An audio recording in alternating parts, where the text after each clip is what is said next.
All right. What's up, everybody? This is your girl, and I am back.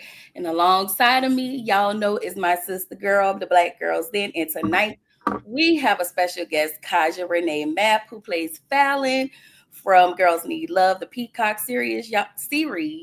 Y'all show some love by put some hearts in the chat. Y'all put some hearts in the chat as we bring up Miss Khaja. Okay? Woo! Hearts in the chat.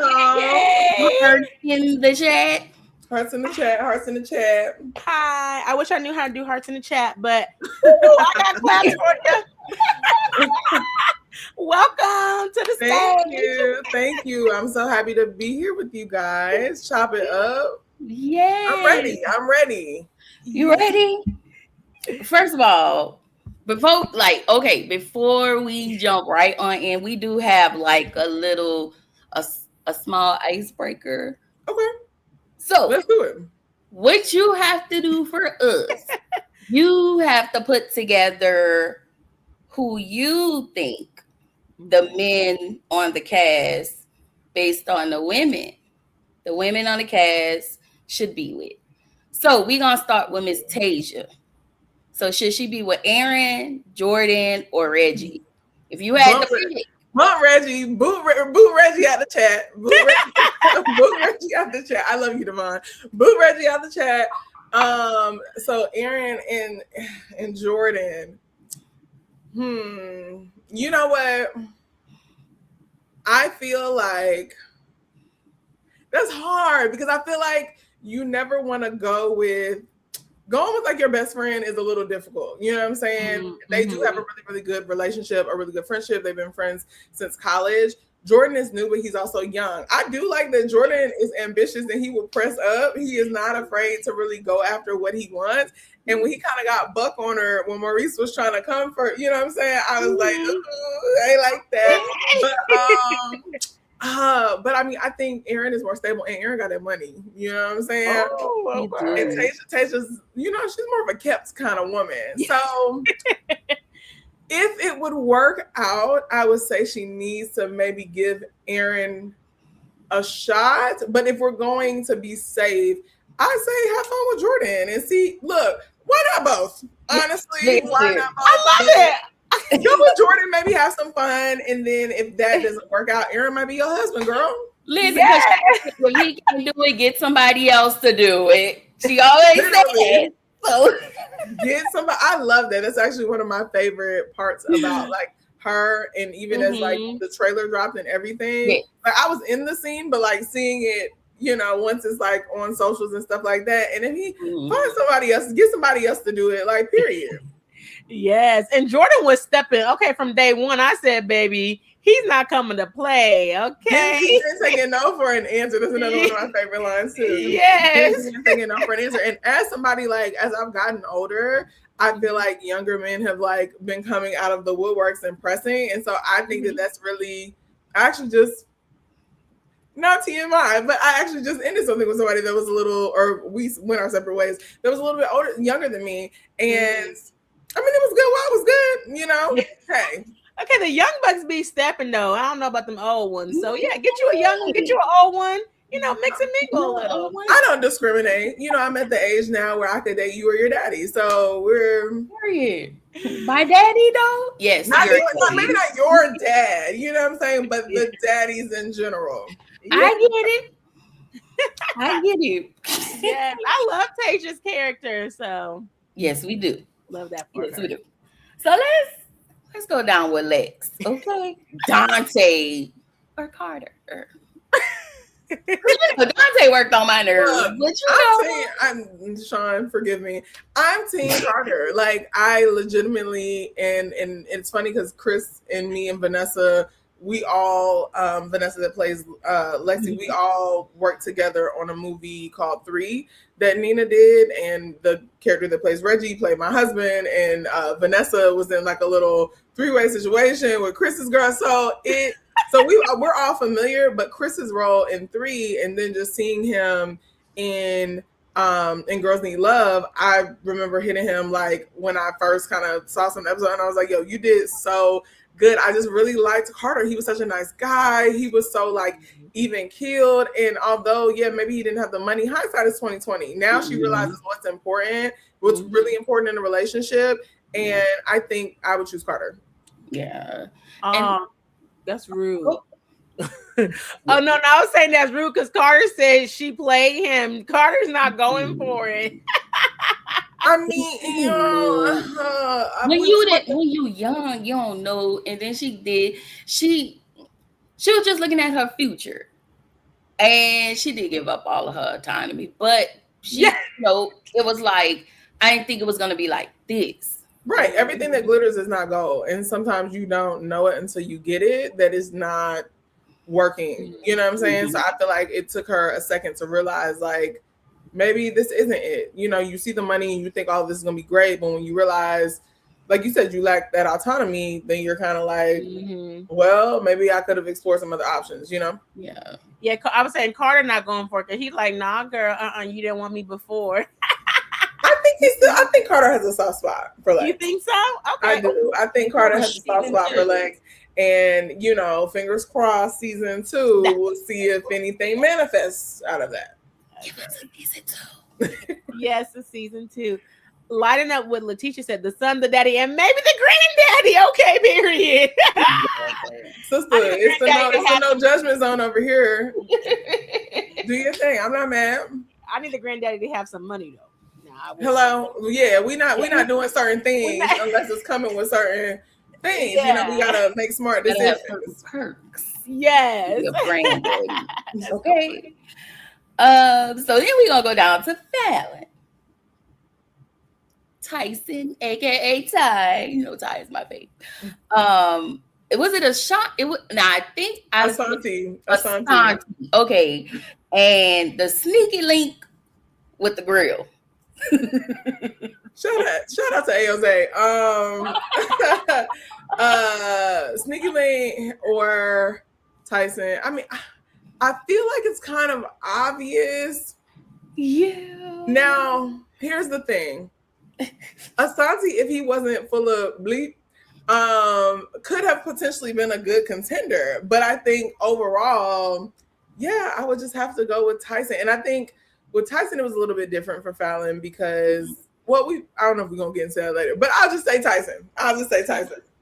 Oh, no, we can get into it. You can tell us. Okay. Yeah. I think it was a little different for Falynn, especially after she had been through a bunch of dates because, one, like, have you ever, I think it's something to be said for when you meet people that you automatically are maybe like, overly like going for that you don't always get to show them like the real you. Like there's a level of, you know, wanting to be a certain level of cutesy and like, you know, wanting to kind of maybe not show them all of you. But I think it's something to be said when you're maybe not looking for somebody or expecting for them to turn into somebody and them kind of getting to see you. Like she literally threw up in his car. You know what I'm saying? Like I would be mortified if it was somebody that I was more immediately trying to like go after and I ended up doing something like that. I would be like, hide me in the shadows. I never want them to see me again.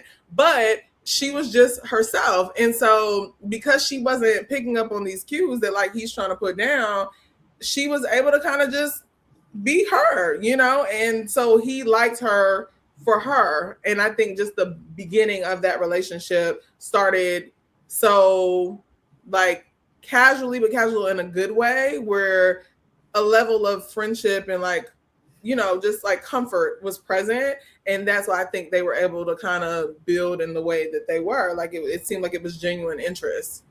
So let me ask you this. With Falynn's character, was that different between her and the one her mom set her up with? The guy from church? Yes. So again, and honestly, that church scene was one of my favorite scenes to film. I just loved even how it came out. Like I loved seeing what we were able to like do and see in like real time and seeing what it turned into.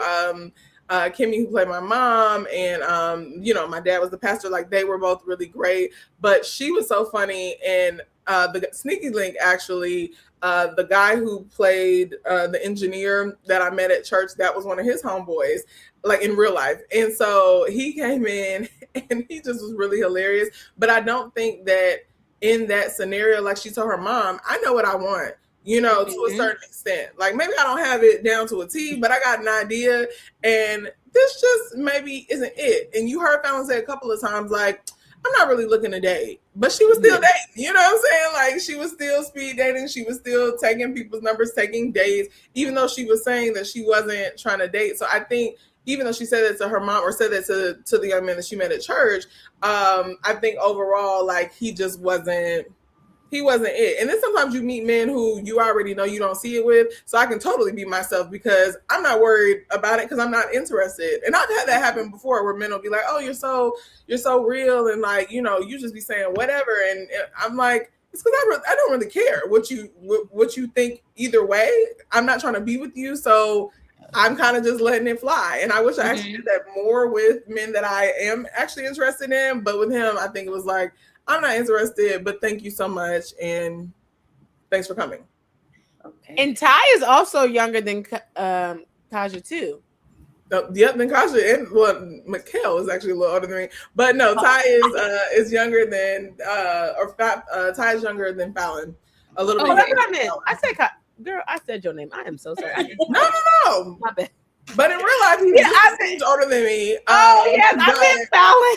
No. But yeah, he is a little bit younger, but and I don't know if that was something that you guys picked up on, but Lex and Falynn are younger than Tasia. I know we were talking before we got on to before we got on about like sororities and stuff, but Tasia is their DP, their Dean of Pledges, and so she, although, you know, in college sometimes that can still be people like somewhat around the same age, she's just a little bit like just a look, not like a lot, but just like a year or two in theory in our world that we've created. She's like the big sister. She's big sister.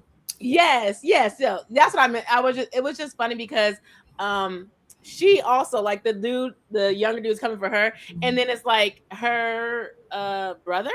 It's like coming for you, and like they're both young, and I'm like they stepping. So that's what I was really trying to say. They are the young men. The young men stepping. I do have a question since you brought the sorority thing up. Are the other girls in the sorority by any chance? The ones that were at the like event? No, as in like the so no. Well, I'm sorry. Lex is not, or Vanessa is not. Brittany actually is. She's an AKA. She crossed at TSU. Oh, okay. So her and I had, you know, even like one of the lines when we were leaving brunch, and she was like, "Who's your favorite DP?" And I'm like, "You're my only DP." Like we kind of like played around, but the original line was a little bit different, and I think we kind of like played around with that because I'm like, you don't have multiple DPs, it's just one. So I'm like, you know, maybe that could be the way that we set up the joke. And you know, she's like, "Oh, that's why you my favorite DP," and she was like, I'm your only DP. Okay, exactly. Yeah, so we kind of understood that a little bit better. Yeah, that's what I was wondering, because I can definitely kind of see the banter. Like I can see like the big sister and like, you know, like I know like you have line sisters and stuff like that. So I kind of know about that part. So that's why I was wondering like of how much you were, or how much they knew about it to be able to like act. That's cool. So a couple things for welcome everybody in the chat. Make sure y'all like up this live. I appreciate everybody for being here. I love y'all. Second, let's dive right on into the questions. And we appreciate you, Miss Khaja. Okay. Yes. Yeah. We love you around here, girl. We love you. So my first question is, we're not gonna be too bad. We're gonna be a little nosy, but we're not gonna be too bad. Okay. I'm with y'all tonight. So we just want you to tell the people a little bit about Khaja and a little bit about Falynn's character. Okay, about Khaja is me. Okay. So I'm born and raised in Atlanta, more specifically Fayetteville, but went to, you know, through adulthood in Atlanta. So I have firsthand knowledge of how hard it is to be a young woman in the streets of Atlanta dating. But yeah, I started acting when I was younger. through school plays and church plays. And, eventually I'm in high school, kind of really dived into theater. I minored in theater at Georgia State, and got more into the production side of things when I was in school. And so after school, I was kind of working on a lot of independent sets. I ended up meeting Nina Stacks, our director, on a set in maybe like 2017. I was like PAing on a set, and she came in as like a guest director.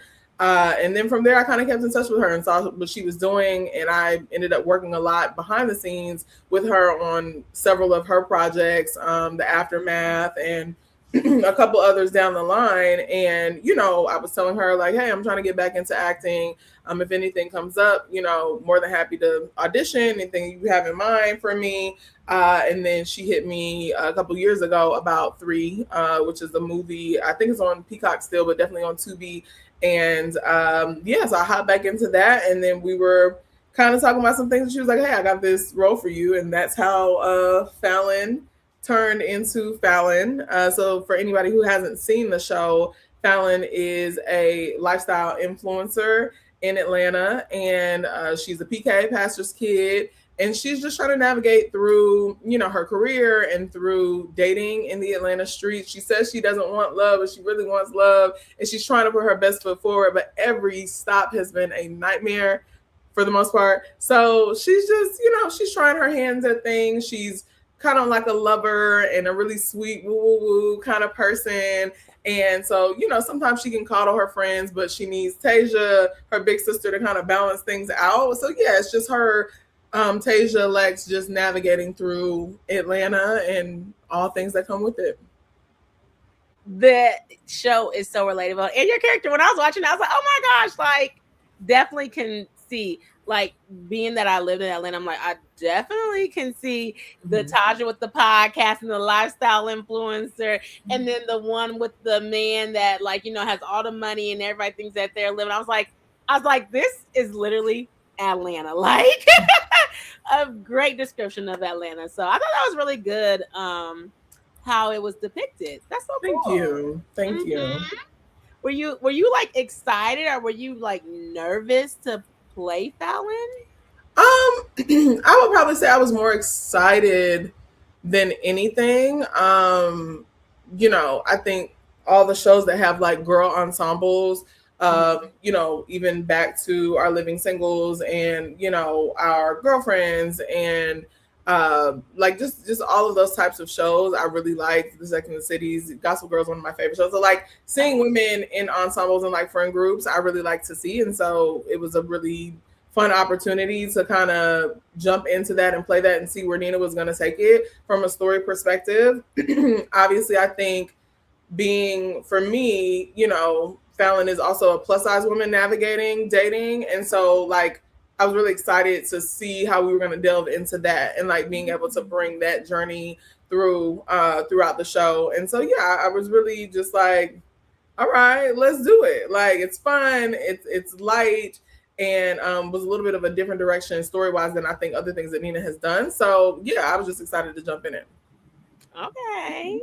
Love that. And Definitely. so, I'm sorry. And so piggyback off of that. All right, piggyback off of that. So the shows, for me, I picked up on a whole bunch of topics. Mm-hmm. And I just wanted to ask you, what were some topics that resonated with you on the show, with you actually being in the show? That's so funny. Me and my therapist were unpacking some stuff just last week. Themes, I think for me personally, I think the sneaky link thing was an interesting theme, specifically for like women of size. Everybody has sneaky links, right? But I think it's one thing to be with men that have no issue with you, that find you beautiful because you are a baby, and you know what I'm saying, regardless, because that comes in all shapes and sizes.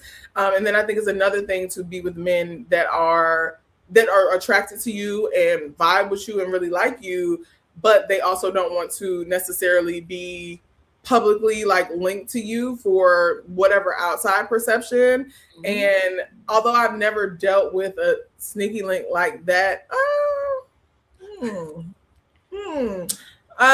not to that degree. maybe not to that degree, but although I've never dealt with a sneaky link like that, I can really identify. And when you kind of look back on your dating experiences, sometimes I'm wondering, like, dang, how many men might have felt similar to like sneaky link, where he's like, oh, go out the back door, and like, but if a man were to ever ask me to go out the back door, no, absolutely not. So that I think I identify with, just like dating being hard. Like I feel like we can all identify with that, because especially as we get older, I think you realize that it's, yes, you want to be attracted to people, but it's so much more about attraction and so many other factors go into dating outside of just like meeting people. You meeting somebody that you really are attracted to, that you vibe with, that you guys are in similar places in your lives, that everything is kind of cohesive. That is something that is really all about timing. And unfortunately, you can't force that timing. You'll meet a lot of people that you like, but things may not be right for whatever the circumstances or reasons. So yeah, that I think I could really identify with as well. And then the scene that we had in the boutique where they were talking about, oh, I feel so fat and I look so fat and this, that, and the third. Like, I need to, and the scene that I had with Nzinga, I think was so poignant when she was like, oh, is it Skinny Friends? And, I never really, her and I talked about, me and Nzinga and I kind of talked about it on set before we shot the scene. And it's something that I think people don't do consciously, which is also why I thought that it was so poignant to have that discussion, because, everybody has different standards for their bodies, and, people are valid, but people who live in fat bodies have a very unique experience. And I think when your friends can kind of trivialize what that is and what that looks like, when literally you don't, and if you've ever met Vanessa, my mom saw her at the print and she was like, oh, she's so tiny. But Vanessa's very petite. So Vanessa, to say anything, she's not gonna like that, because she likes to say that she's thick, and she is thick, so you are thick. But for her to be like, oh, I just look so fat, like, girl, be so for real. Like, please be for real. Oh my God. When the big people in the room are really, you know what I'm saying, really like be so effing for real. So that I really identify with, and I appreciate them for, their apologies and things like that in the scene. Mm-hmm. But I think that we just, hopefully that conversation is something that will kind of clock to people, like, be more mindful of the things that you say, like the language that you use, the rhetoric that you embrace, even stuff as small as like big back, oh, big back this and big back that. And then Nzinga had a saying in the scene that was like, oh, BBW slay where the big backs come to play. And her and I talked about that line as well before we shot it. And just like, our feelings, like when we first read the script and saw it, and we're kind of like, you ever seen that meme where she's like, maybe. And we were kind of like, you know what, for the effect, right? Because it's just one time, it's not doubling down. Okay, we don't really have that much of an issue. But like, those things are things that I think people just have to be conscious about. Yeah. I love that. I want to stay right there. I actually hate that phrase too. I hate that phrase. It's so annoying. Yeah. But shout out to Nzinga, because this is not about her, but she's on Zatima. So when I seen her in the film, I was like, oh my gosh, she's in here. But I like how she brought that in the shopping scene. I thought that was really important. And then you get to see her in Zatima, and she's like in love and doing this, even though she's not really doing love. Like, I like that we have that representation, because I feel like, it's not really represented. And even the shopping scene, like, I feel like that was really important, because even now, like, people don't want to go shopping at stores, or you can't even find anything, or you can't, and you over here looking like, what am I going to wear? What do I have? So I really am glad that that scene was in there, and that it was able to be like brought up, like, hopefully like people are having conversations. So I really like that part about that. I was going to say, do you have any other favorite scenes that you filmed? Like, what was your favorite scene to film? One of my favorites was the church scene. I can't remember if I mentioned that before or after, but yes, I really loved the church scene. It just was so fun. And as somebody who did grow up in church, I used to sing in the youth choir. My mom was in the gospel choir. She still is in the gospel choir at my home church. Like, just being in, you know, church was fun. Church was really fun. Another fun scene, I know some people talk about it, is that the brunch scene where we had the purses, the mimosa, like the drinks were in the bags. That was so great because the food was amazing. The food was so, when I tell y'all that food was so good, because you got to think we got early morning calls. So like a lot of times we maybe aren't eating breakfast before we come to set. We're coming in, getting straight into like hair and makeup. And so, you know, we jumping in the scene, and when we had that food, y'all, it was so good. So that was actually a really fun scene. The drinks were really real drinks in the bag. They were so good. Okay. And that was a scene where like all of us, and when I say all of us, Kay Shade, who plays Tasia's cousin, Kay was in that scene. That was like one of her introductions, like in the ensemble. And then Zell also was there. So, you know, those scenes where it was like all hands on deck kind of days. A lot of us, the fashion show scene was another scene where a lot of people who had not shot with each other were all together. Like we knew of each other. We had maybe seen each other on Zooms and socials and stuff like that. But like, for example, I had never shot with Lorenzo, who plays Jordan. And so that was my first time. I think that was my first time meeting him. Actually, that wasn't my first time meeting him. I had popped in on another scene with them before, but we had never been on set together, like for a real extended period of time. Same thing with Devon that played Reggie, and you know, Kellen that played Aaron. Like everybody was just together. So I think the group scenes were always really fun because we were just kind of all together kicking it.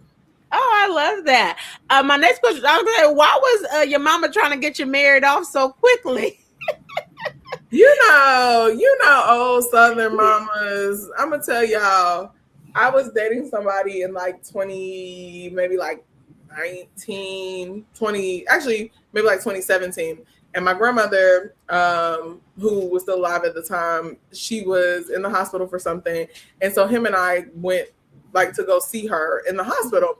And I had maybe been dating him for like a few months, maybe like a few months. Like, I don't even think we were in like a full committed, like we weren't boyfriend and girlfriend. We were just still dating. But he came with me. And when, you know, I introduced him and she says, oh, this is my friend. And she said, oh, you guys are like seeing each other. Well, what y'all waiting on? Why y'all don't get married? I said, whoa, hold on now. Whoa, well, if you like each other, what y'all really waiting? It's an old Southern thing, I'm convinced, because like, I guess back in the day, they was like, what we waiting on? You know, now, me personally, Khaja, I'm not jumping into even a relationship. I've never met any man that has swept me off my feet enough for me to say, a few months in, let's take it to the altar. A few months in, I don't even know if I want you to be my man for real, you know? So yeah, I think it's an old Southern thing as to why mama was trying to marry me off. And then I think sometimes, you know, like she said, she want to experience grandkids, and like parents start to think about that, wanting to be around for your wedding and your kids and like all of these things. And she was like, you know, she said, you getting too old to be so picky. And I really like that line. That was one of the reasons why I really like that scene, because she just was great to play off of in terms of like a scene partner. And sometimes you have really good, you know, just like banter. And so, yeah, she really like brought it. And that's one of the reasons why I really like that scene. But that was one of her lines was, you're getting too old to be so picky. And so she's like, girl, that biological clock is ticking. What you doing? Oh my goodness. No, she was not playing. I always tell people throw that clock away. I tell people throw that clock away. And then in that scene, what was funny when Tasia was, why are you cursing in these people's church? That was funny. Yes. Why are we cursing in these people's church? But you know what? Go off, sis. What was it like working with the cast? The funny thing is, and we kind of joke with Nina, a lot of us, I like to say we're part of the Nina Stacks universe. Like, you know how back in the day you used to see like a lot of the same Black actors in, you know, different projects, but in different roles, the Omar Epps and, you know, Sanaa Lathan's, Nia Long, like you used to see them kind of float in and out of different stuff. And so I think almost all of us had pretty much worked together at some point. So it really is kind of just like coming back with people that it's like, oh, I ain't seen you in a minute. What's been going on? Chopping it up. Like I said, Lorenzo was probably the newer addition in terms of like people that I don't think had worked with Nina at that point. But myself, Vanessa, Brittany, well, I guess I give character names for everybody who doesn't, but myself, Tasia, Lex, Sean was actually, Dante was actually a newer addition. But he kind of fit right in and was super cool and everything. But Aaron, Reggie, Sneaky Link, like all of us have, like, you know what I'm saying? So it's kind of just like coming back and seeing, hey, cousin, like coming back and seeing your people, So it's always a good time. Okay. What was it like filming in Atlanta? And like where, if you can share, like where y'all filming at? Oh, we were all over, Okay. we were all over. It wasn't like any set place. Literally we were, we was on the east side, we was downtown, we were, you know what I'm saying? We kind of bopped to wherever. Nina's really good with picking out locations. That's one thing I think she's very talented, is finding just like nice aesthetic places. And so yeah, like the brunch spot was downtown. Where did we do? The art gallery was like downtown. Some other places were kind of in like Buckhead. So we really were all over, just depending on what we were shooting. And I think that, in my opinion, other shows that are in Atlanta, based in Atlanta, like even in the Tyler Perry universe, a lot of times they're shooting on stages and not necessarily on location. And so, you okay? You okay? Yeah, I just said, oh, let me see. Oh. No, it's not shade. It's not shade. Oh. It's just, it is what it is. It's not shade. It just is factually, like they're not really on. You know what I'm saying? He's built such a. Yeah, no, I know. I was just playing outside. Shots fired.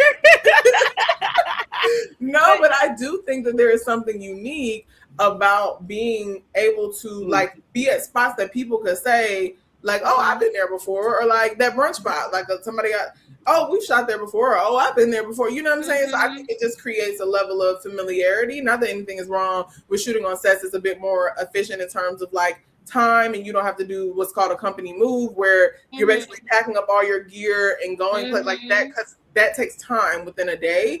And so when you're moving, it is convenient to be on sets, but I do think that is something that is beautiful. Even the show Atlanta, Donald Glover show, at the time, like I remember watching that and being like, oh, they had the JR Crickets on North Ave. You know what I'm saying? Yeah. Like those, they offer, you know what I'm saying? So that those moments, I think, just makes audiences, especially people who are familiar with the city, be like, oh, you see that meme with Leonardo DiCaprio where he's like, like, yeah, there, like, exactly. So, yeah, that's how I was when I was like, were y'all like at any famous spots? But I definitely understand, because when you're like, okay, what brunch spot is that? Because like it's not like a set. So that's why I was wondering, like, okay, I can see you driving and like going places. The art gallery was really nice. So that's why I was asking.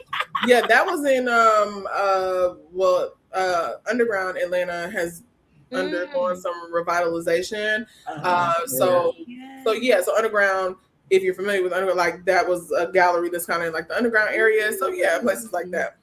Okay, that's so cool. Love that.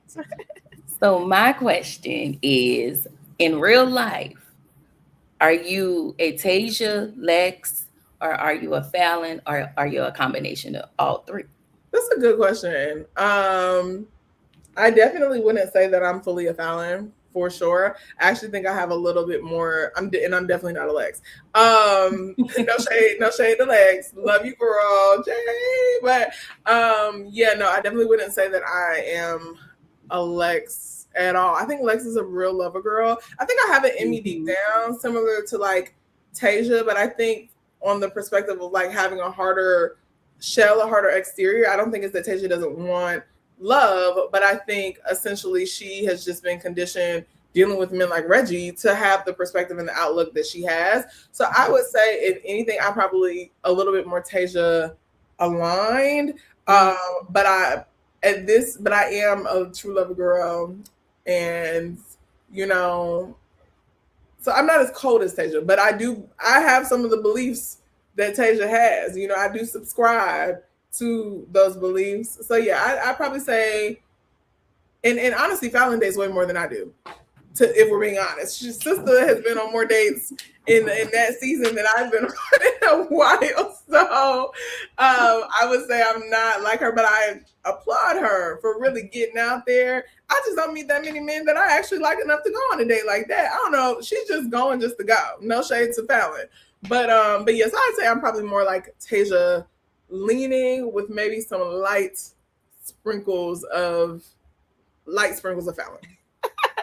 Baby, because Falynn was at that speed dating scene. That scene was so hilarious. Oh no, you asked me like fun scenes to shoot. That was a really fun scene to shoot too. I don't know how I forgot about that, but that was a really fun scene to shoot.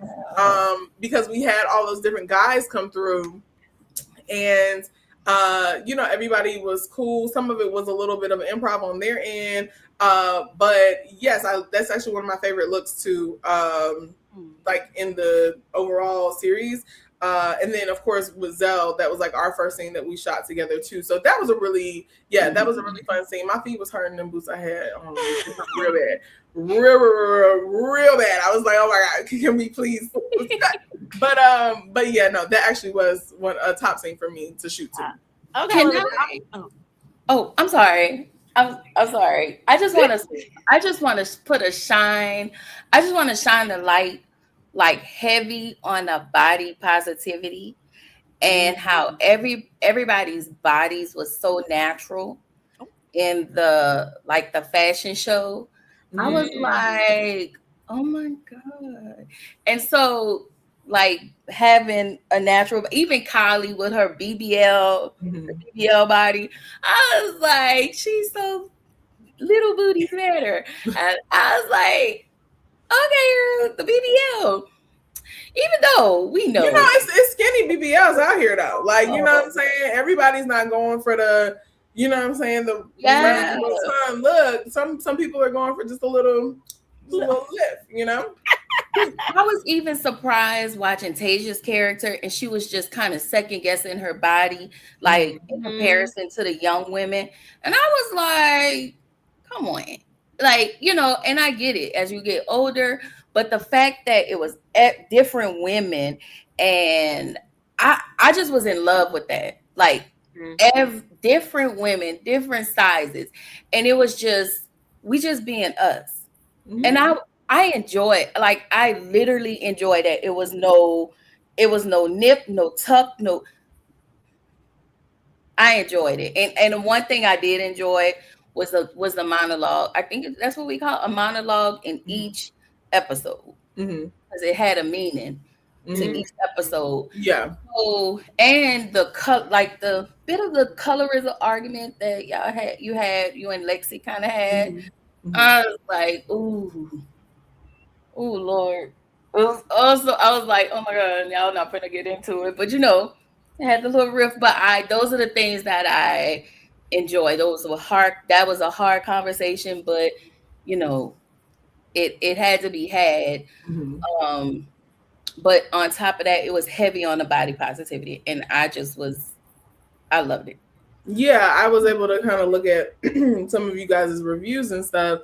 And I know y'all kind of touched on that. And, it's just really great when people can watch something and feel, more comfortable in their skin. Like, even like for me, when we did the fashion show, like in the lingerie set or whatever, shout out to Savage X Fenty, that was a good set. But when we did the set, and then they were like, okay, we're going to come downstairs. Like, we were in like a holding room when we first got dressed and stuff. And so, of course, when you're like around the ladies, like, you're not really but then when we had to go downstairs, like around, like, oh, tell them we're going to move down here to like where all the extras are and all the rest of the men are. It's like, again, everybody has some level of insecurity. I think anybody who would tell you they don't have any would be lying.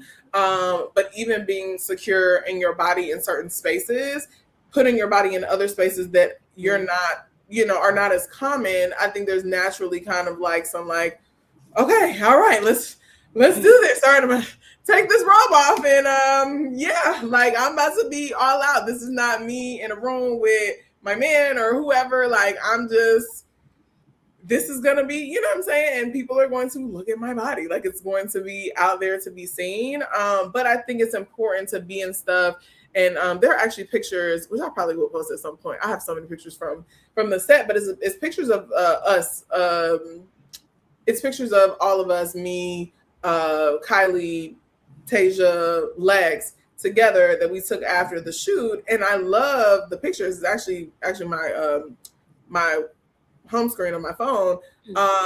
But yeah, we took pictures after the show. And one thing I really loved about the pictures, like you said, is that you saw bodies in all different shapes, sizes, colors, and we all just looked very beautiful. We looked beautiful, felt sexy. And so I think it's important for you to, especially for women of size, like to be in stuff that makes you feel beautiful and like that makes you feel sexy. And that confidence, that internal confidence is also really important, you know what I'm saying, with the outfits and stuff like that. But yeah, that was definitely a look where I was like, I look the F good, you know what I'm saying? So you gotta really put yourself in stuff like that all the time. Dress up, get a little cute, you know, and just look good, feel good. Yeah. I have two kind of off the wall questions. So yeah, but I wanted to say about that part. I think really also, I said this to my review, I think that it was very relatable because, you know, when you do get older or if you're in your 30s, something like that, you kind of compare yourself. So I thought that was I feel like the show really showed realistic things about Black women navigating dating and comparing yourself and dealing with men. Like, it was like, it's not sad, but it was like, oh my gosh, like this is like real life. Like it's like this mirrors real life. And I thought that those were real conversations of thinking like, oh, I don't feel like I'm cute. I don't feel like I'm beautiful. But then just, you know, like being able to be like, no, girl, like get your life. Like you're cute. Like, you know, so I really do like how they touched on that part of the show. My off the wall questions are, if you could play any other character in the show, who would you play? That is an off the wall question. I thought you were gonna say any other show. Oh, no. Let me end the show. Whew. Yeah. Which other character would you play?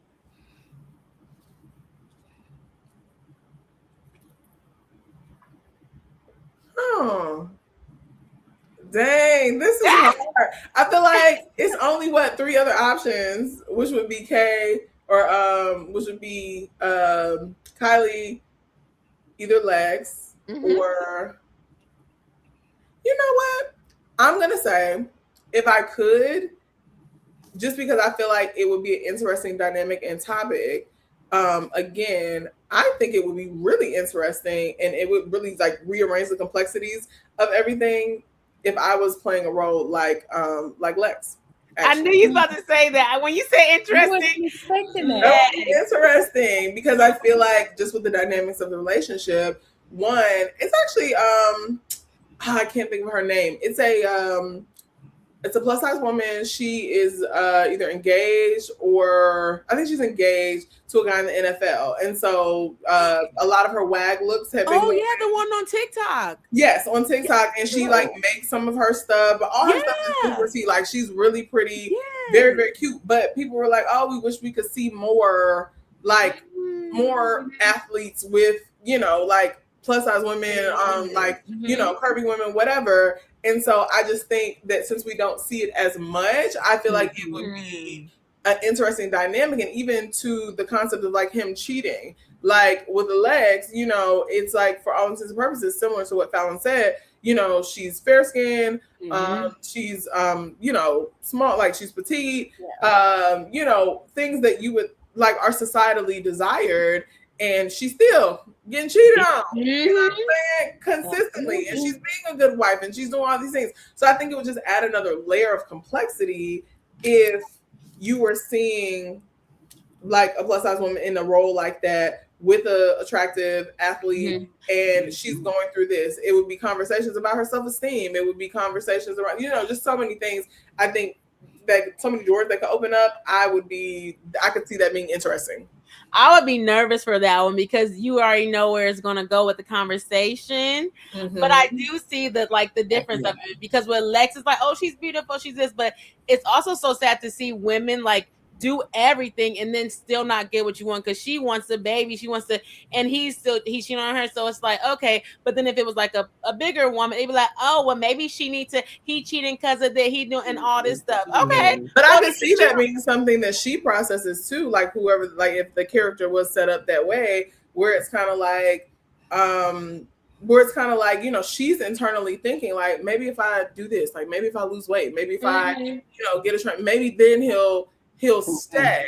But again, regardless of what the person looks like, the lesson there is that it doesn't matter what you look like. If a man's gonna go out here and cheat, he gonna do that. You know what I'm saying? Regardless, I know some women that, again, are women that are highly desired, sought after, and they still get cheated on. Yes. It's on the man. It's not on them. It doesn't mean that they're any less or not as beautiful or whatever, but that can still even make them question who they are. So no woman is exempt, basically. Thank you. Oh my gosh, I love that you said that. No woman is exempt, because that they think it's all the things, and it's like, no, because then as we see, not to try to bring it up, but Satima, that man loved her down. Bryce, whatever he loved, and she's a bigger woman in that show, so it's that. And then my next question is my last unhinged question: is where you, because you said you're not in Atlanta no more, so where you live now, do you feel like it's better dating than Atlanta, or are you like, no? Well, I would like to say I've just been so focused on me since I've been here that I have not really experienced. I tried to like hop on Hinge just to see what it was hitting for, but I would say I was always told, you know, certain cities are just not the best for women of color, women of size, and this falls into that city category, I guess. But like I said, I was recently just dating somebody, getting to know somebody, and they didn't live here. They are back on the East Coast, so. You know, I'm not saying I don't have hope, you know. They said they ain't got no love for the West Coast. It's not that I don't have any love for here. Maybe I just have to get out more and like see. But in terms of what I've seen on like Hinge, the app that's meant to be deleted, delete it, take it off my phone. I don't need it no more. So it's looking a little bleak. Oh. Hinge is a dating app, a dating site that says like it's meant to be deleted. Girl, you don't know about Hinge? Keywan not date. She don't be dating. What's it giving over there? Like, you don't know about Hinge? I don't know nothing about Hinge. My personality is like Tasia 10.0 times 100.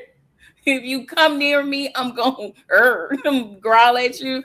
Please leave me alone, mister. Get out of my face. You got to get off of that. You got to get off of that. And they do say meeting people in the real world is better. And that is one thing I will say. I'm not opposed to dating apps, but I do think that, like, for me, I'm very big on, like, vibes and, like, energy. And I think attraction, from especially me now, is, like, it's built on I love conversation. Like, it's built on so much more than just somebody physically being attractive, because I have had a lot of attractive men that have been on my line. I tell this story all the time about this one guy that I was getting to know, and he was so fine to me. Like, so fine. I was like, if I had to craft the man, like, physically, ooh, baby could have had me. But he was so boring.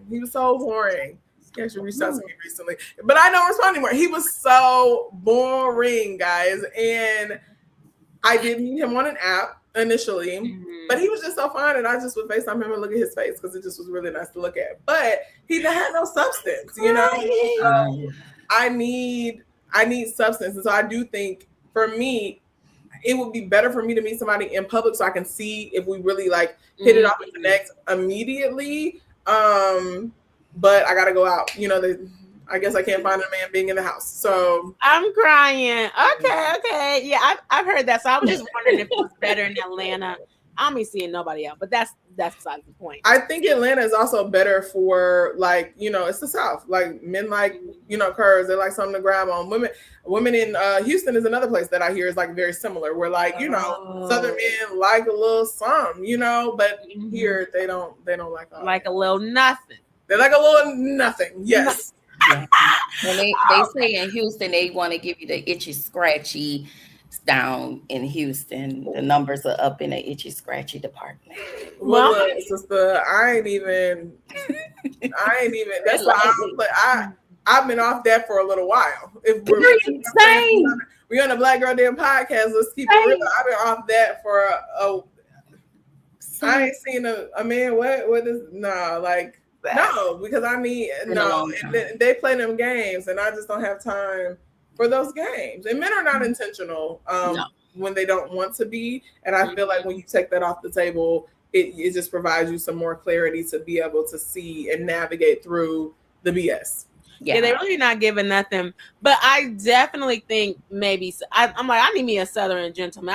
I need to go down to the South. So yeah, yeah, girl. Yeah, we gonna see about it. Atlanta wasn't too good for you, girl, but there's other cities down there. Okay. Yeah. But I want to know. So for the people who may not have watched the show, where can they, maybe see the show besides Peacock? Is there any other place they can see the show? And will there be a season 2? So right now, Peacock is the place, but at least from what I was told, by like October-ish or sometime in the fall, it's going to transition to free streaming platforms like Tubi, I think maybe like Pluto, don't quote me, but Tubi for sure. Most people have access to Tubi, so you can watch it there if you don't have a Peacock subscription, and then get online and talk with your people about it. In regards to a season 2, I feel like you never know what's in store. You never know what's in store. And as, it goes on the Peacock and stuff like that, I think we'll see. We would love to be back and bring you guys, closure for some things. Somebody hit me up the other day and was like, what's up with the season 2? Y'all ended off like that. I need to know what's going to happen. And I agree. I too, I kind of know a little bit, but I too would like to know. I didn't know what happened with Lexi. Okay. Yeah. Okay. I too might, I might have a little inkling, maybe, but I think we all want to see what's going to happen with Lex. I think we all want to see what's going to happen with Falynn and Tyson navigating, whatever they're navigating, while Tasia is none the wiser. I think we want to see what's going to happen with Miss Tasia, and she had a lot of men on her line at that fashion show. Okay. It was raining men for Tasia. Baby, she didn't know which way to go. And yes, because we need to know if Falynn's going to tell Tasia that she's talking to her little brother. Do y'all feel like that's something that she should be like upfront about, or do you think that it's something they should figure it out amongst themselves before they share it to the group? I think you should. I think they should wait and I think that they should do what they say and figure it out. And if it's something and it's worth telling, then I think they should say something. I don't think it's them, being dishonest. I think I don't want to be premature. And so I think let us figure this out. But I do understand why Falynn is like, okay, because I don't play about my brother. I get that. Yeah. She does not. But we just need to figure this out. How would y'all feel if somebody was dating your sibling? I don't know if y'all have siblings, but I do have siblings, actually. It was my friend. I don't know. I would just be like, okay, girl, have fun, child. Okay. I'd be like, that's my brother, child. I don't want no smoke over here, baby. I don't know what he do, child. That's what I would be like. I don't know. That's how I would feel about it. But I think Falynn, the brother might be too eager, so it can come out. But I feel like Falynn's being a little bit more cautious. But now that she told Lexi, I'm like, oh yeah. Well, Lexi found out. She kind of guessed. Nice. She's intuitive. That's her line, sister. You know what I'm saying? So she peeped. Yeah, so I'm like, I don't know if Lexi can hold secrets or not, So that's why I'm like, dang, Falynn, make sure to say something before Lexi it comes out or something like that. Is what I was thinking. But I think it's okay for Falynn. I don't know if Falynn is taking it as seriously as Tyson. So I feel like she's just weighing out her options. So I don't Yeah. feel like she should say something as much. But now that Lexi calls them, I'm like, ooh, child, I don't know. Lexi might try to influence Falynn to tell. Yeah. Yeah. And Keywan says she's team Tyson and Falynn. So I am. she And said my she- sister-in-law is in the chat, so shout out to my sister. Oh, period. Okay, sister-in-law. Yes. I hope you watch the show, girl. Yes, I'm team Tyson and Falynn. I think it's cute. Yeah, I think I'm that team too. I just think it's kind of funny because because when the scene did he stay over? Somebody was at somebody's house. Did he stay over? He stayed over in after the concert scene. Yes. She texts him, and then the next episode we pick up with him in the morning. Yes, that morning that was a spicy scene. I mean, he got too drunk. Yes, he got drunk. Mm-hmm. And nothing What scene you talking about? Who, me? Yeah, no, Alieshia. What scene? That's the scene that I'm talking about. I didn't mean like spicy like that, but it was just like, the implications of like it was buzzy. Yeah. Like, okay, he stayed over. Okay, but then the dude calling Falynn or whatever. I was like, okay, but like, okay, what's happening here? There was actually a scene that got cut that we ended up not doing. Okay. And actually, there was two scenes that Falynn had that actually we ended up not doing. There was like another like date sequence scene that she was supposed to have. That ended up getting cut. It was kind of like a little walk and talk situation. But with Tyson, when she texts or sends the text at the end of the episode after the concert, there was a scene where we were supposed to see her like coming to a bar basically. And then she's like looking around and then she sees Tyson. So you knew that that was essentially her that he was texting and that they had linked up after the concert. So when we pick up in the morning, which it still works, either way. I think it just got cut for time, like whatever. I think we just didn't do the pickups, but it still played because again, you saw her text, and then next thing you know, she woke up in the morning, and that was a really funny scene where Sneaky Link was like cussing Falynn out. That morning. And actually, it's funny because Aoze, who plays Sneaky Link, he recorded. So obviously when we're recording or when I'm filming the scene, he's not there, right? So somebody's just essentially reading his lines off camera, whatever. But I didn't see the scene that he had recorded until I watched the episode, like when it was on Peacock. And so when I saw him playing the game, hey, big head, and he just raggedy. He just hung up. I hit him and I was like, "Yo, that was actually really funny." He killed that. But yes, the implication was essentially that we went to the bar and then spent the night and slept over that morning. Okay, yeah, I was like, I love that because it's like, boy, who you talking to? Bye, I got a man right here. That's what I was trying to like imply when I was saying like, one man, one monkey don't stop no show. Okay, keep the ball rolling, and so I think she definitely did that. You literally just told this lady a couple of days ago, however long this was, go out the back door because I don't want people to know my business, and then you acting like that. So, but she's with again somebody who is not afraid to, seemingly not afraid to be with her, out in public and whatever. So, yeah, I'm here for it. I like it. Yeah. Keywan, it's you, girl. No, she said, "Are you asking me on a date?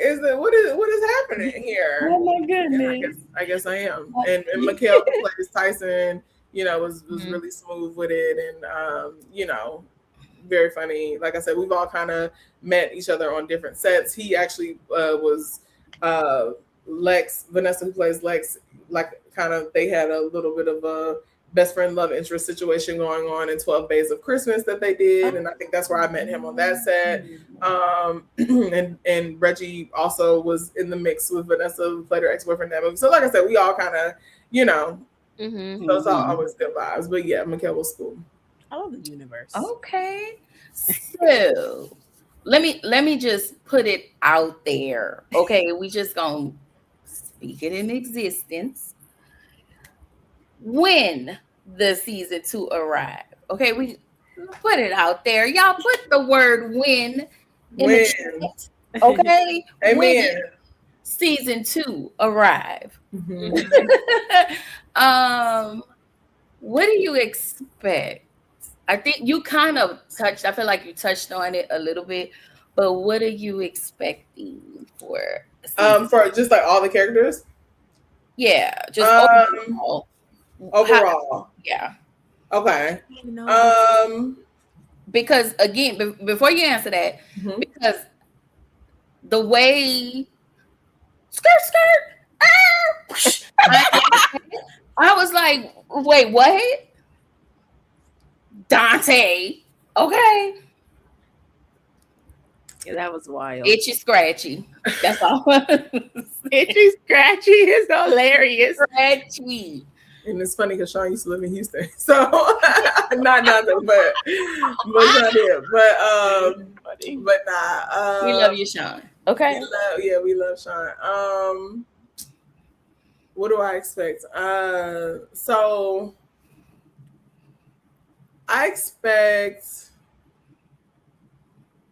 evolution for certain people. Okay. Or at least what I hope to be evolution for certain people. I think when life hits you hard, you gotta learn the lessons it's trying to teach you. You know what I'm saying? I expect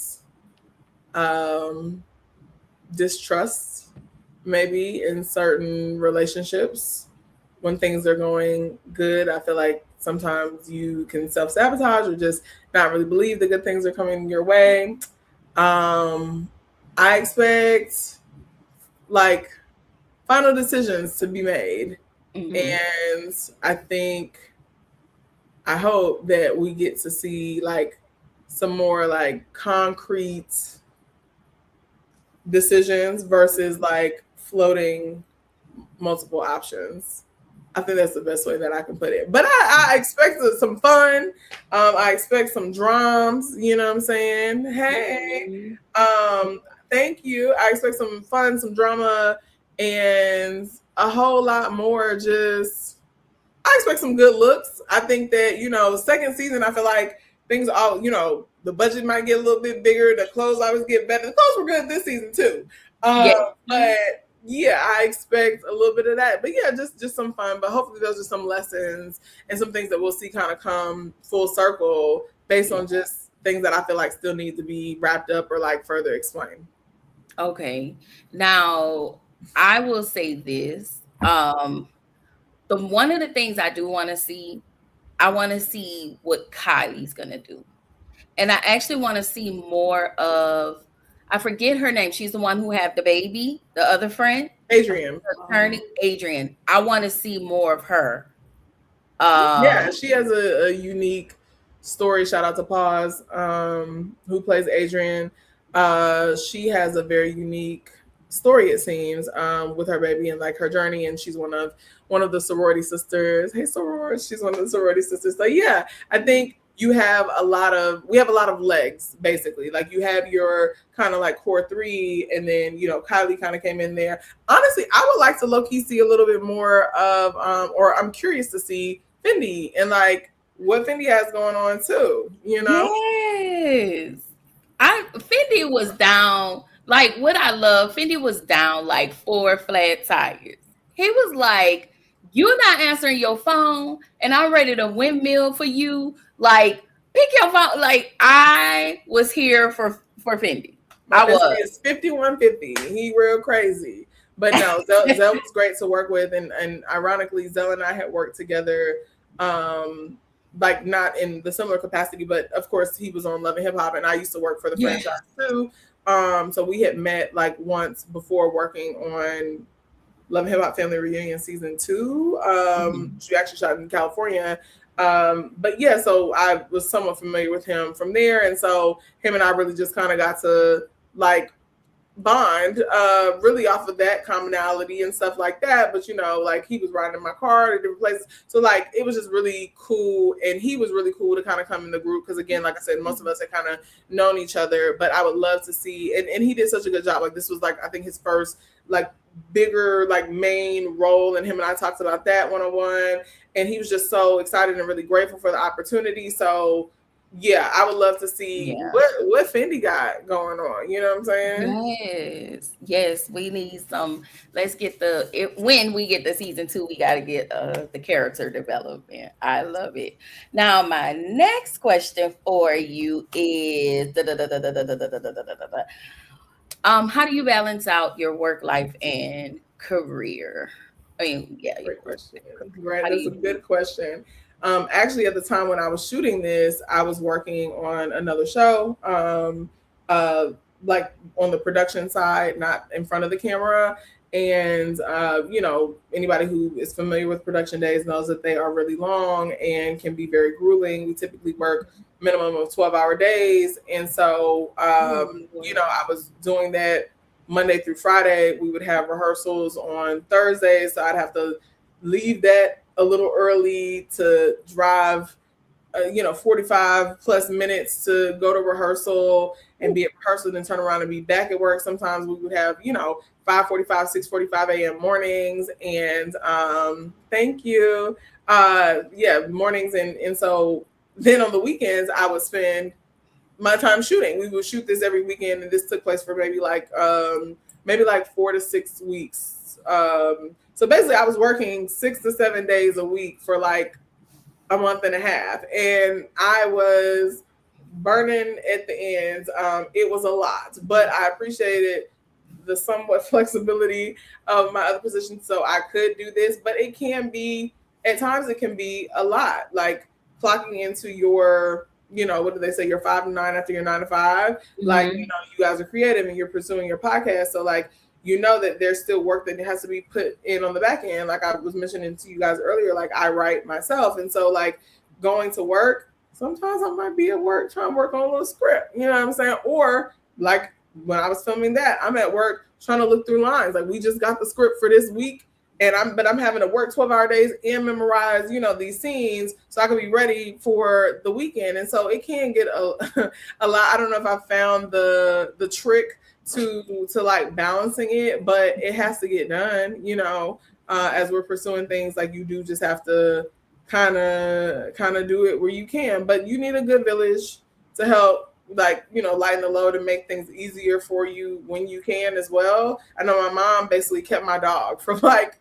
a month and a half because she was like, you're going all day, on the weekends you're going out, you know what I'm saying? So you need like a village to help. But yeah, it just seems like something we just gotta do. Yes, production is long.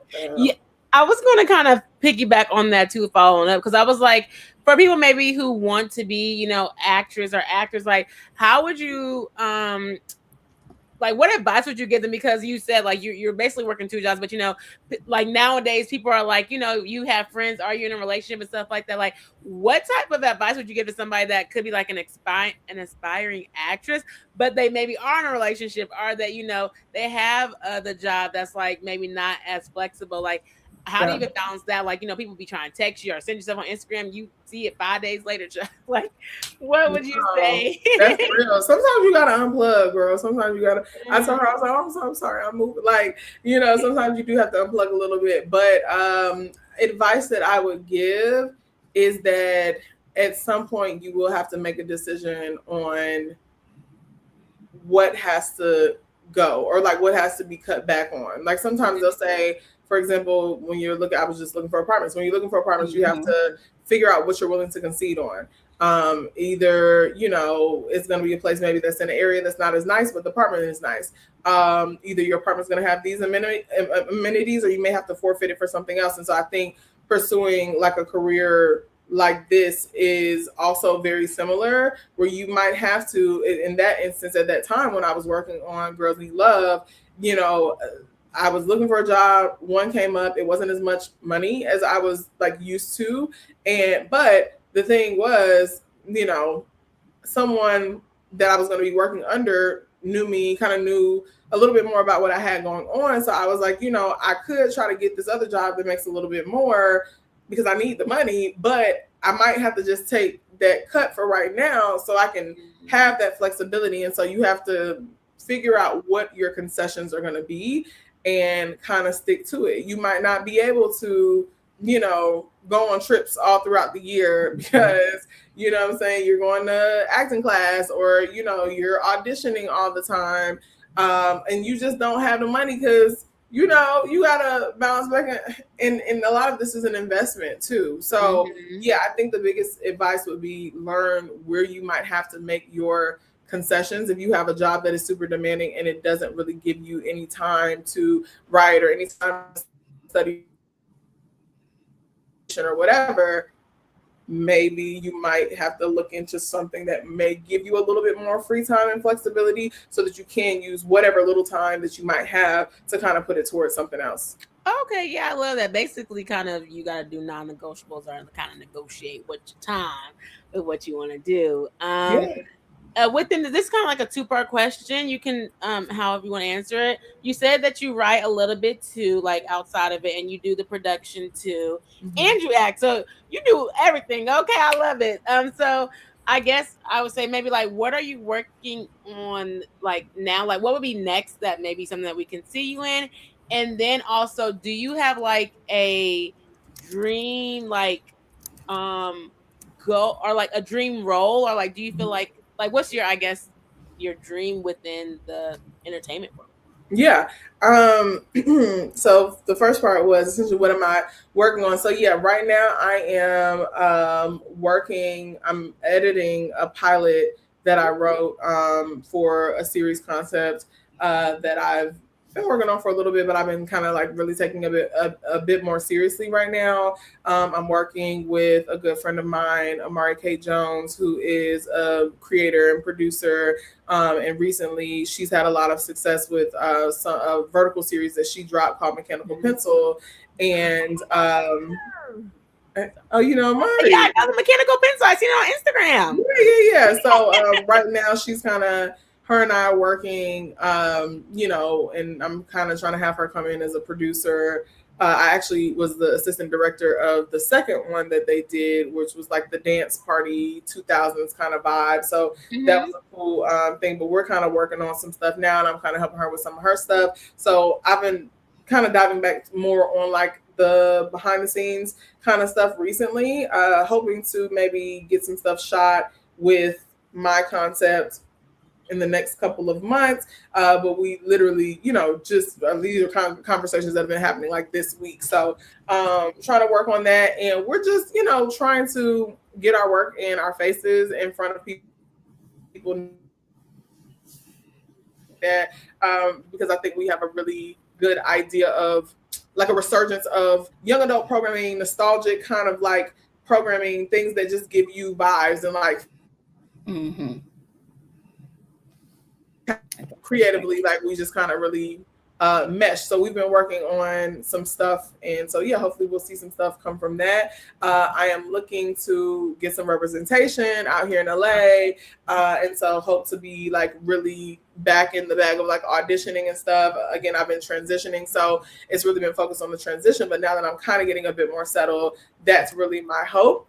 In terms of like long-term goals, I ultimately want to, continue to act, continue to write and produce, and help bring stories like for people like us to the forefront. There are so many talented writers out here. Anybody who's familiar with the business knows that a lot of studios and execs are not taking chances on new writers. And so, and kudos to Amari, like she's a testament of just like putting out your stuff, like put it out, the audience will find it, and continue to be consistent in what you put out, because people are hungry for original stuff and they're hungry for, content that makes them feel something. And unfortunately, film festivals are great. Yeah, but they're exhausting and they cost money. Everything costs money. Filmmaking is people say this as well. Filmmaking is a rich people sport, so to speak, because it can be so expensive to,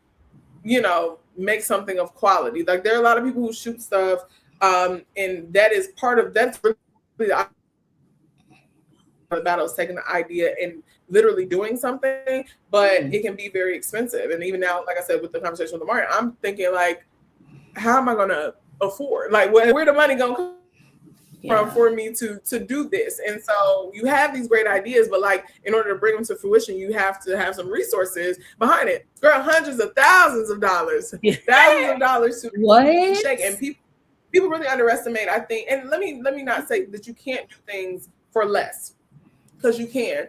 I directed a music video a few years ago for a good friend of mine. He's an artist named XL the Scholar. And he had a song called On Ice. And so I directed the music video for that. And I also kind of self-funded the music video for that. And that was very expensive. And that was like a 2-day shoot. And the video is maybe like 4 minutes, you know what I'm saying? And I definitely spent, up some thousands. So, you know, again, it's like, where's the money gonna come from? People can apply for grants and stuff like that. But ultimately, that is really where I want to see myself in this industry, is having some level of control creatively, and being able, equipment, gear, crew, people who are good at what they do, they're going to want to be paid. You know what I'm saying? So, I mean, that's essentially where I really want to see myself, is bringing stories for people like us to the forefront, producing my own content, and getting back into roles that, you know, I can't even really kind of conjure up, like the Divine Joy Randolphs of it all, and, you know, the Queen Latifahs of it all, and really seeing. And I know she's doing like a biopic or something soon, but like, I want to kind of be in like a lane like that, you know, movies. I have a rom-com idea that I have been sitting on for a little minute and had kind of outlined, and a friend of mine said it was really good. And it's a rom-com that takes place in the world of fashion, in New York City, with a plus size lead and her boss, and, you know, just, I think it could be really fun. Again, with her boss, okay. You know, it's going in and out. No, so we have some ideas like in the works. It's just about like, okay, who can we get it in front of as we're here? What connections can we make to really like make a difference? Okay, that's really great. It kind of went in out at the end, but I would say, do you watch, or have you watched Survival of the Thickest with Michelle Buteau? With Michelle Buteau, yes, I have seen Survival of the Thickest. I have not watched the most recent season though. Oh, okay. Yeah, I haven't watched the most recent season, the one that just came out, but I have seen it, and I do like it, and I appreciate that they're bringing that to the forefront. Have you guys seen The First Wives Club? Yes, I just finished watching it. I loved that show so much, with Jill Scott and Ryan Bath, Stephanie Brown's wife, and Michelle Buteau.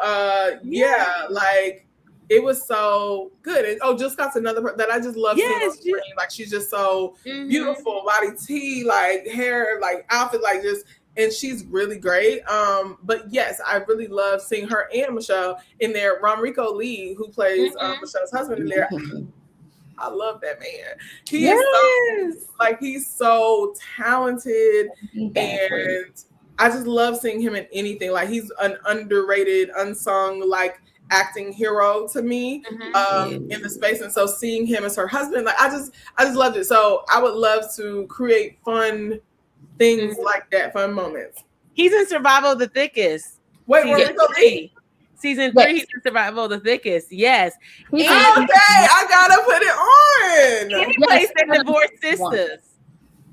He's in season 1 of Survival of the Thickest. He's her husband. Wait, no. I'm thinking of the one we just talked about. Stuff. He's not her husband. He's actually yes, he was a rival. He was in season 2. He was like the owner of something. Yeah, like the shopper. I love him. He's so great. I really loved him in Survivor's Remorse. I don't know if you guys have ever seen it. It was on Stars. Yes. It's on Netflix now. You should really watch it. He was phenomenal in there. Tiana Parrish played his wife. Tashina Arnold was in it. Mike Epps. And it's a really, really great, funny show. I think it was a little bit before its time, but it went 4 seasons. So it is quite a bit, but it's hilarious. Like, they're all really great in it. But yeah, I just want to like create more moments like that. Create more moments like, The Best Man, like the franchise in the final chapters, like that ensemble camaraderie. Like, I just love that kind of like beautiful Black group vibe. Mm-hmm. I reviewed the Best Man. I reviewed that the final chapters. Mm-hmm. I actually reviewed that. That was great. It was. That was I didn't great. watch it. And everybody's watching a polygamist right now. Yeah, I started it. It was a little. I won't say it was slow. Maybe I just wasn't like super focused on it. But everybody has been talking about it, so I might give it another shot.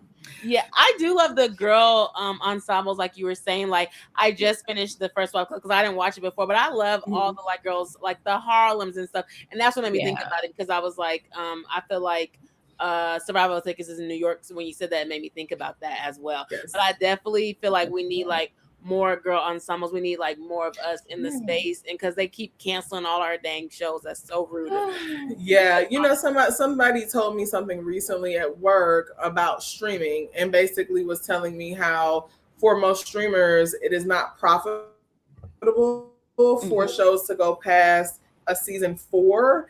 Which is why you don't see a lot of shows make it past a season 3 or season 4. And then, of course, we know it takes years in between, for whatever reason, for them to, we put out how many episodes we did? A 6-episode show, and we did it in, 6 weeks? Now, granted, we had to do some pickups and stuff. So let's say we even did it in a couple of months, right? Of course, it takes time to go and edit and stuff on the back end. But in theory, if these people wanted to, they could get these people back in, and we could have these shows coming back out a bit more consistently. We could have longer seasons like we used to have. We used to have 22 episode seasons, and now we down to 8. We need longer episodes though for next season, but yes.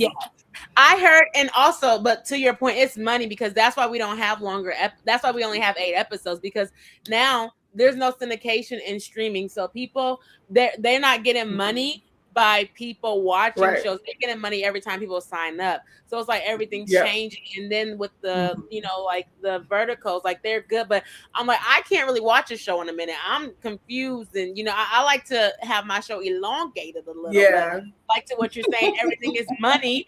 I was talking to this lady, she lives in LA, she does audio drama, and she won an award, and she was like, I had to pay for the award. I said the award would have stayed there. You got to pay for the award that you're giving me? Yeah. I applied to be in the festival. For some of these, like, I guess, I don't know how it works with, like, the bigger ones, like, the Academy Awards and, the Emmys and stuff like that. But for some of the smaller award shows, they will maybe afford maybe one trophy. But, like, if it's, let's say you get Best Picture or something, the whole cast not getting the trophy. If you want one, you can pay for one. Yeah. And I'm like, no, thank you. I would just say I want to let me take a picture, okay? Yeah. Somebody has a question for you. They said, not sure if I can ask a question, but is there a role you would be willing to embody that would possibly scare you? Something outside of your comfort zone? Now, I really like dramatic stuff. That's the thing. I actually feel like playing like more of a character period piece is actually a bit more in my wheelhouse, because I feel like you're able to really, like, being a regular everyday person, you're still getting into a character, so to speak. But I feel like getting really into a character, like I said, I did theater and stuff and musicals.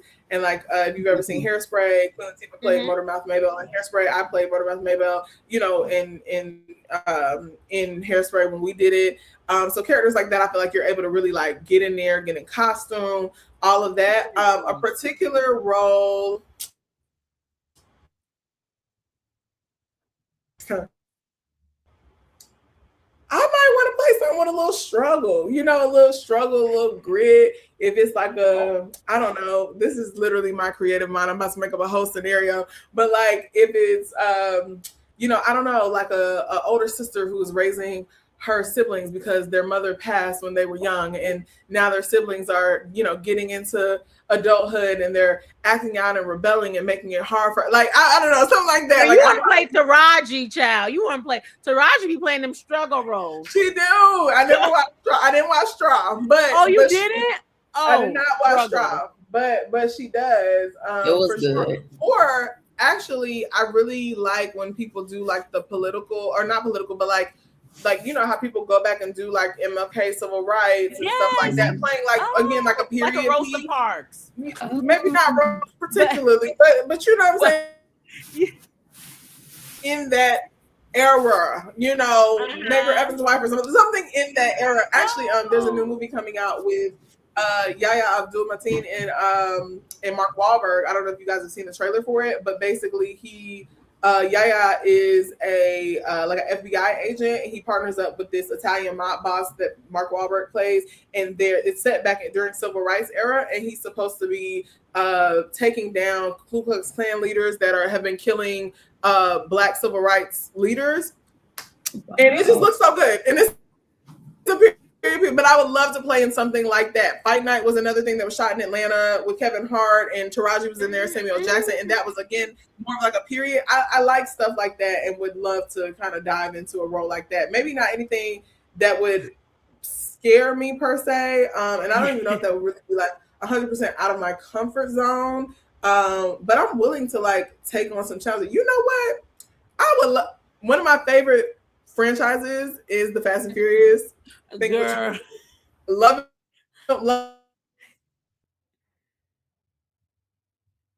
I love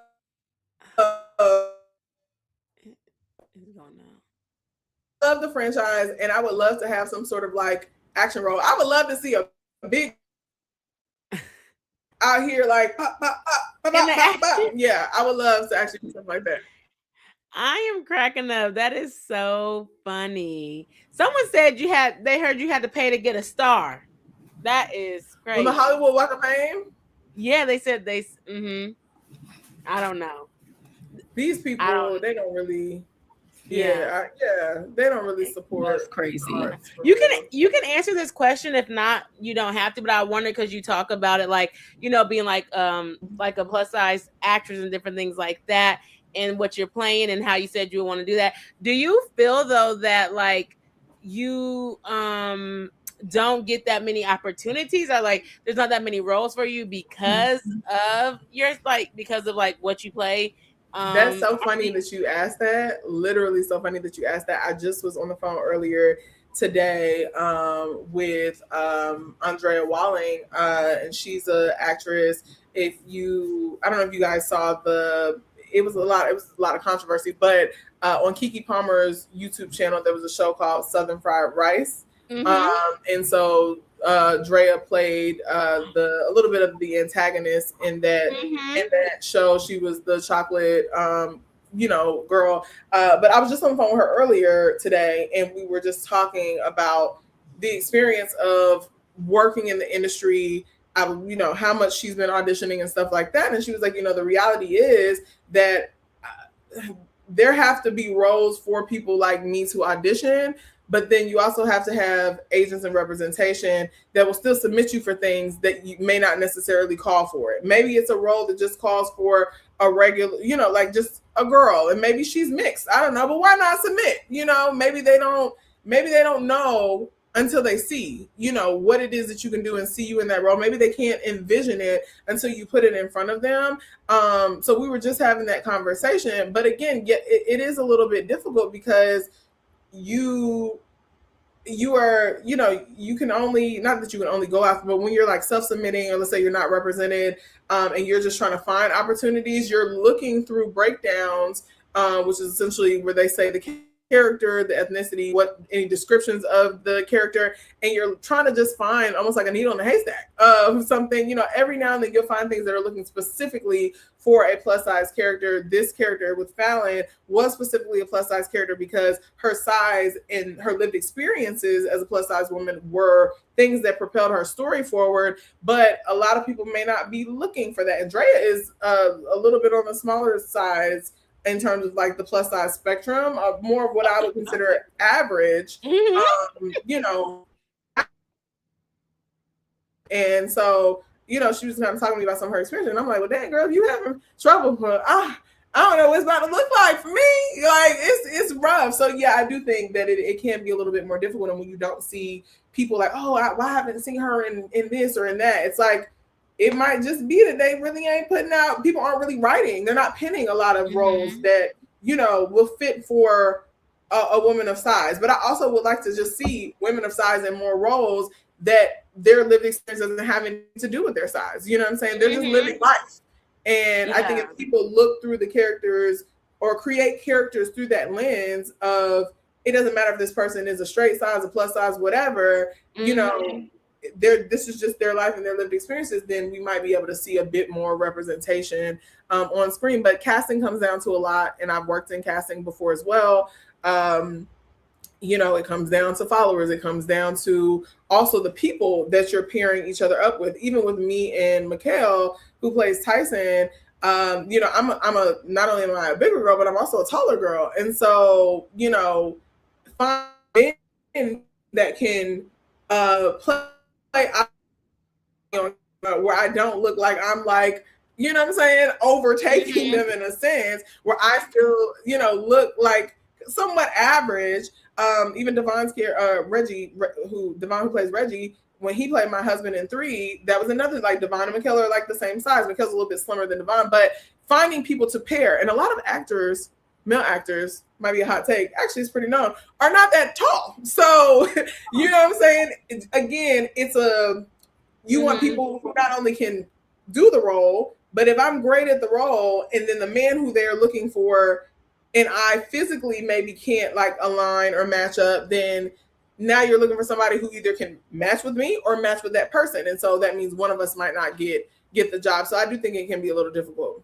Yeah, I definitely understand. I think to your point too, it's kind of like, let's just like kind of let size go, but let size go and be like, okay, this person can try to fit this role. It doesn't always have to be like something that is only specific that you can do, because then you all are not able to kind of show up and just live like a normal experience life, or just have like normal, you know, experience with even auditioning, because it got to be like, so, you know, oh, this or that. But I know Hollywood and like audition, they're looking for certain people, but I love the explanation. So thank you so much. That would be my last question. Yeah. We do have a question. My daughter from Redefine Me 7. My daughter is currently in college to pursue Broadway and acting as a career. Any advice on how to land roles? And she is another content creator. Love. Hey, no, great question. I think a great place to start is on websites like Actors Access. Actors Access is a website. You do, some features are paid. You can either do like a pro feature or just a general. But basically, any postings for casting, a lot of people who have access, casting directors who have access, and it's even stuff from like, you know, Tyler Perry and, you know, their casting directors are on there and stuff like that. They may not be always as like principal roles, but sometimes they are. Sometimes they're supporting. You said she's in Broadway specifically. You can change the region that you're looking at. So, you know, if you put it in New York, of course, you're going to come across a lot more theater and like Broadway opportunities versus like in LA, which would be primarily more film, television, commercial. Similar thing maybe with Atlanta on the film and TV side. So I would say start with a place like that, you know, get some good, you know, and getting back to taking classes, something I'm looking to do as well, because people want to see that you're training and like honing in on that craft. So yeah, I would definitely suggest like that's a good place to start to find roles, you know, where you're not having to like search, but you can go on every day the same to see, you know, what you fit, that what people are looking for. And if you see something that you know, you fit, you can go ahead and submit for it. So yeah, I hope that helps. Yes, Muted. Thank you. Laura said these topics have me riled up. I'm so weak. Shout out to Laura. Yes, it's my bestie. She said, give me a certificate. She actually lives on the West Coast now. Period. Yes. So we just gonna go ahead and land this plane and wind down and kind of get out of here, y'all. But can you tell the people where they can find you on socials? Yes. You can find me on Instagram and TikTok at __ Khaja. That's KHAJA. I give you my Twitter, but talking a little reckless. That's like my safe space over there on Twitter.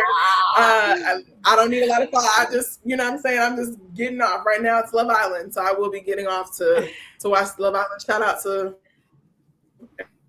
tune in to Love Island. Wait, so is Love Island the one on Netflix? Which one is on Peacock and which one is on Netflix? Island is on Peacock, girls. It's on Peacock. It comes on every night except for Wednesday and Saturday. Right now we are in the finale, but it's okay. You have 30-something episodes to catch up on, so you'll be fed if you would like to catch up. But every summer is the season for Love Island. They have Love Island UK, USA is on right now, and 2 underscores. That's American Borns. But yes, 2 underscores KHAJA. And you can probably type in my first and last name, Khaja Mapp. And you should be able to see it, find me on there. And actually, I'm gonna edit my name on here. So, but yes, Love Island is on Peacock. So tune in, check it out if you have not already. And that's what I was gonna say. I have a Love Island group chat on Instagram. Your last name is so cool. Oh, thank you. Yeah, Matt, just saying that. Would we ever see you on any reality TV show? Yes. You know what's so funny? A few years ago, somebody had reached out to me. They were looking to do. That's the complaint with Love Island, is like that they don't have any big people on the island. Thank you so much. But yeah, that's something on the island, that they don't have any big people on the island. But somebody reached out to me about for like plus size women, and it was like, oh, I think you'd be really good for it. Like, we're trying to get this going, and sent me the sizzle and everything for it. And at the time, I think I had either just got laid off work or something. So I was like, I mean, shoot, I'm single. I ain't got no time, Wait, hello. I can I can hear you a little bit better now. Mm-hmm. Oh, I was saying, as somebody who has worked in reality TV, I would say I would be cautious, but I would be open. Open. You gotta make sure, you gotta be like, I gotta come in with the goal. Yeah, but things get twisted in the edit. They edit things to make their own story. You know what I'm saying? You think you're looking one way and you're looking totally. So you know what I'm saying? I'm familiar. But I mean, I think there could be a really good opportunity with like platforming on reality. You know what I'm saying? Just to get your name and your face out there, and people to see what you do. We saw Cardi on Love and Hip Hop, and now what I'm saying, she's Cardi B. So you never know what the opportunity could turn into. Yeah, I know. That's how I was wondering. I think it's sad because now people are, like you were saying, it's like your followers, you're this, you're that. But it's like, well, dang, let me, like before you didn't even have to have Instagram like 10 years ago. Now I got to have 200,000 followers. Can't even get nowhere. Or everybody that's going on Love Island, they have some type of following in general, or they keep, reaching out to them. So that's one reason why I was asking. Yeah, they do. I've never watched the show, but I'm certainly interested in watching. Yes, you gotta tap in, and it's such a magnifying glass on like what it looks like to date now, with the dynamics in the villa and the different archetypes of people. KC is like one of the most hated men in America right now, but I'm not gonna lie, guys, I'm Team KC. I'm Team KC. So I've been having a lot of debates with my friends, going back and forth in our group chat, people sending paragraphs, voice memos, all of that. So it's definitely worth a watch, I think. Oh, she's talking about Girls Need Love. That's my sister.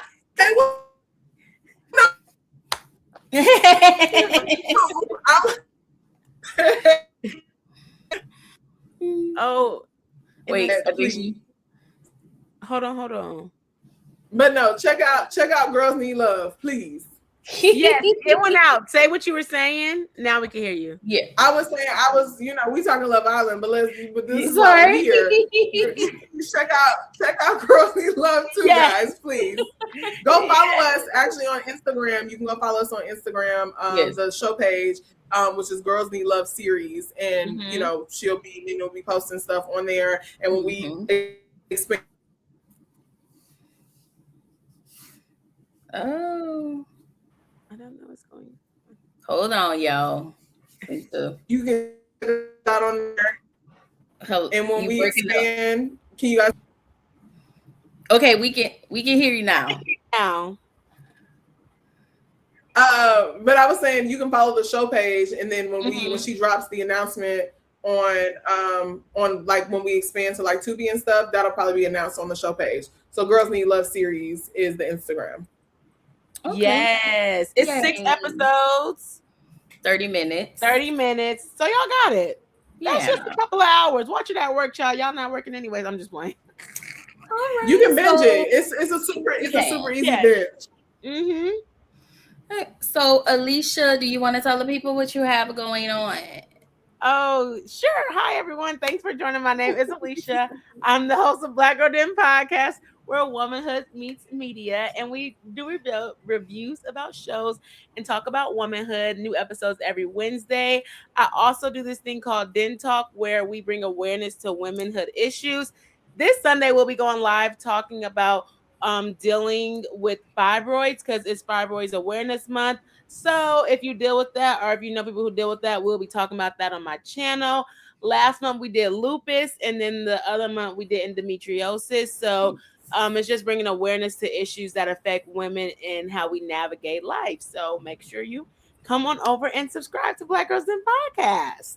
Thanks. Awesome. Shout out to everybody in the chat. Make sure you guys like up the live. Thank y'all for coming. And y'all go around there and watch Girl Need Love on Peacock. Y'all subscribe to the channel on Instagram. Y'all, is it subscribe or like? Like the Follow the page. Yes, follow the Instagram page. Y'all follow Khaja's page. Okay, follow Black Girls Den, LifeWithLieshia. Y'all know me. Y'all know this is here. Follow my page. So yes, we are actually getting ready to end this. This was fun. This was really fun. Y'all, thanks for chatting with us. Y'all. So much for having me. Clap for your first TV interview. This was my very first interview. Thank y'all so much. I really want y'all did great. Y'all did great. How much I want to cry. So yeah, I appreciate you. Yeah, I appreciate you. Next time we'll try to get the rest of the girls on. We'll all have some more girls chats. Maybe next round. Yes, let's play some games. Yes, let's do the GQ. Yes, thank y'all so much for coming. We really appreciate y'all. Yes, the show is good. It's fun, so definitely go check it out and go support fellow Black women actresses, so we can get some more shows. Yes. Because we need a season 2. Okay. Yes, we do need a season 2. We're trying to bring it back. I'm about to go fly back to Atlanta for it, but I would absolutely go back to shoot a season 2. Yes. And shout out to the replay gang. When y'all come in, make sure you like the replay. I think. Yes. Like it up, y'all. Comment. Subscribe. Okay, all the things. I'm always live. I'm always doing pre-record. So this is yeah. But yeah, I love y'all. I love all of y'all so much. Thank y'all so much. As I stated, this is your girl Keywan, reminding you to keep growing, keep showing up, and I will see y'all in the next video. You ladies, can y'all hang tight backstage for me? Yes. Bye. Bye, guys.